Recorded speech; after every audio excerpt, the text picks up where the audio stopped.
नमस्कार दोस्तों, स्वागत है आपका हमारे YouTube channel your legal rights में। मैं हूं एडवोकेट विष्णु चौधरी।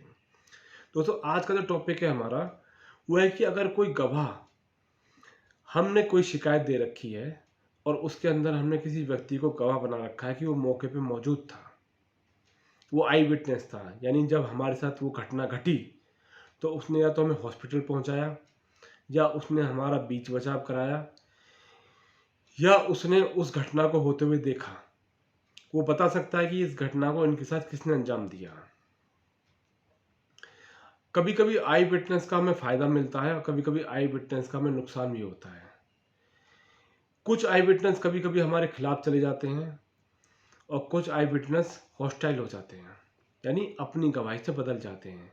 अगर हमें पता चल गया है कि जो हमारी शिकायत के अंदर जो गवाह है वो दूसरे पक्ष के साथ मिल गया है, या हमारे खिलाफ गवाही देने वाला है, या अपनी गवाही को बदल के देने वाला है, तो ऐसी स्थिति के अंदर जो शिकायत करता है उसको क्या कदम उठाना चाहिए। दोस्तों, अगर हमारी नॉलेज में ये बात आ गई है, केस वो कोई सा भी हो, वो मर्डर केस हो सकता है, वो एक्सीडेंट केस हो सकता है, वो लड़ाई झगड़े का केस हो सकता है, वो चोरी का केस हो सकता है। किसी को चोरी करते देख लिया किसी ने, वो बता दे कि भाई फलाना आदमी ने चोरी की थी, मैं गवाही दे दूंगा, तो लिख देता है कि मैं अपने घर में इस समय बाहर गया हुआ था, मैंने दूसरे जो मेरे पड़ोसी है उसने मेरे घर में इस व्यक्ति को घुसते हुए देखा, जो मेरे घर से सामान लेके चला गया।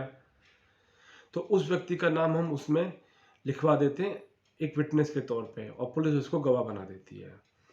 इन केस अगर वो किसी बात को लेके या किसी दबाव को लेके वो गवाह अपनी बात से मुकरता है, या फिर कहता है जी आप इसमें राजीनामा कर लीजिए, वरना मैं तो कुछ भी गवाही दे सकता हूँ, एक इंडिकेट आपको देने लग जाए कि ये भाई अब तो हॉस्टाइल हो गया है, तो अब आप इसमें क्या स्टेप ले सकते हैं।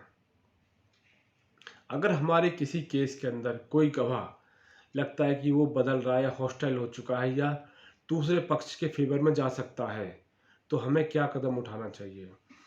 अगर ये बात आपको पता चल गई है तो इसके लिए आपको जो सरकारी वकील है, जो हमारा स्टेट है, जो हमें रिप्रेजेंट करता है, पब्लिक प्रोसिक्यूटर, हमें तुरंत ये बात उनके संज्ञान में डालनी चाहिए, क्योंकि पब्लिक प्रोसिक्यूटर के पास एक पावर होती है।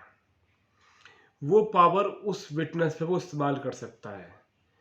अगर पब्लिक प्रोसिक्यूटर को ये लग रहा है कि इस विटनेस को कराने से मेरा केस कमज़ोर हो सकता है, तो वो उस पावर का इस्तेमाल करके उस विटनेस को गिवन अप कर सकता है कि मुझे इसकी ज़रूरत नहीं है, मैं खाली एक ही कराऊंगा। तो सरकारी वकील को ये पावर होती है कि किसी भी विटनेस को वो किसी भी स्टेज पर गिवन अप कर सकता है, यानी उसको गवाही देने से रोक सकता है, उसको हटा सकता है।